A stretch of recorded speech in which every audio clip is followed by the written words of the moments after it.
am back for a very special interview with our Silver Linings musical guest, Mr. John Legend. Hi, John. Welcome to LinkedIn. We are thrilled you could join us as we celebrate all the good things that have happened in 2021. And wow, that was an incredible performance. Thank you for making our year-end Silver Lining show such a special and memorable event. I can't think of a better or brighter way to end the year, truly on a high note. Thank you. I am so happy to be here and so grateful that you all invited me to join you for this special time together. What a beautiful celebration. Before we begin, first and foremost, how are you and how's the family? Are the kids getting excited for the holidays? My family's doing so well. The kids are doing great. They're in kindergarten and preschool right now. This is the first time Miles has gone to any sort of organized school. He's my youngest. He's 3 years old. And then Luna started kindergarten and she's adjusting so well. She's having so much fun and we're really enjoying seeing them grow up. And now we're getting ready for the holidays. We've got so many fun plans for them. And I love seeing the world through their eyes and introducing them to new things and seeing how they react to them and just watching them grow up. We just got a basset hound not too long ago. Our pet family's growing and the kids are loving it. Side note, I was at your performance when you had to leave early because Chrissy went into labor with Luna. Now, so that we can all get to know you just a little bit better, we're going to go through a speed round of questions. Are you ready? I'm ready. In typical LinkedIn fashion, we always like to ask, what is something people might not know about you? For example, do you have a hidden talent? I love the New York Times crossword and I play it all the time. I've gotten pretty good at it. And I was a spelling bee champion when I was in elementary school for my city. And I've always been into spelling, word games, all of that good stuff. So the crossword puzzle is right up my alley. That's cool, a spelling bee champion. So here's another one for you. What is one object from your childhood that you could never throw away? It's funny you say that because I don't know that I have any one thing from my childhood. We have some photos that I have digitally stored from my childhood, but I don't really have anything physical from my childhood. But I've been changing that for my kids because I love having photos and I love having mementos around. And so I've been making a yearbook every year for our family. So every year, starting when Luna was born, I've been making a physical yearbook that we can put on the coffee table, have around the house and look at and reminisce about. And I make those every year and I give them to Chrissy on Mother's Day. I make photo books too. It's such a fun way to look back at them and see all the great memories through the years. Okay, so what job would you take if you were out of work tomorrow? If I weren't a musician, what job would I take? There's a few jobs I wanted when I was younger. I wanted to be Ben Matlock, so I loved watching a trial attorney argue his case and get his client out of trouble because the client was not guilty and deserved to be freed. And I think that's why in my philanthropic work I've gotten so into the criminal justice system and trying to reform it and make it more just for more people. So I imagine I would probably work in that area if I weren't a full-time musician.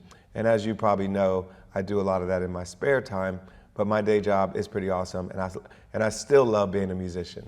Well, I'm a huge Perry Mason fan, so I totally get Matlock. What is one thing you have to have in your refrigerator at all times?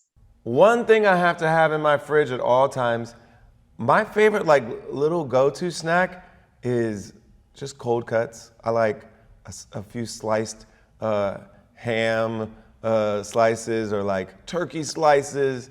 And then I have to have my rosé in there too. LVE rosé. I have my own wine and I definitely have some of that in the fridge at all times. Cold cuts and rosé. What is life without those? Cold cuts and rosé. I love it. We like to dream big here at LinkedIn. Where is your favorite place to think big? Oh, I like to think big. Thinking big, it's interesting. When I'm traveling, I'm often able to think big. So when I'm sitting on a plane by myself on the way to some gig, or if I'm when I was in New York, living there as a young artist, and even in my previous day job as a management consultant, a lot of my thinking big was just sitting on the subway, kind of being by myself, though with a lot of other people, but mentally you're by yourself because you don't know anybody else, you're not talking to anyone else, and that's where I would think big. And now I do it a lot on the plane, so maybe that 30,000 foot view is what's helping me think big, but I do think big on the plane. Okay, now here's a tough one. Beatles or the Rolling Stones?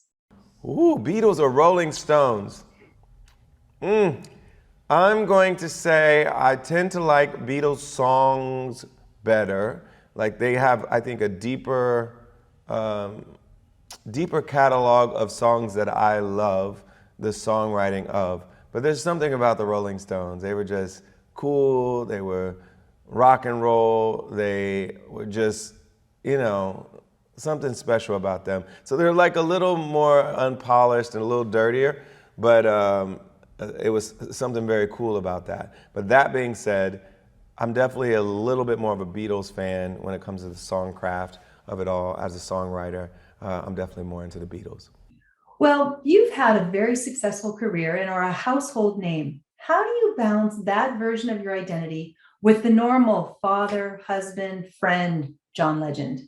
It's so interesting you asked that because it's hard to really think about the difference between me as an artist and me as a regular human. You know, I'm writing my experiences in my songs. I'm sharing aspects of my life on social media, and it connects really well with who I am as a musician. So it doesn't feel like there's a huge distinction between me as the artist, me as the person that people know out in public that I don't know them, compared to what I am at home, because the lines are kind of blurred at this point, you know?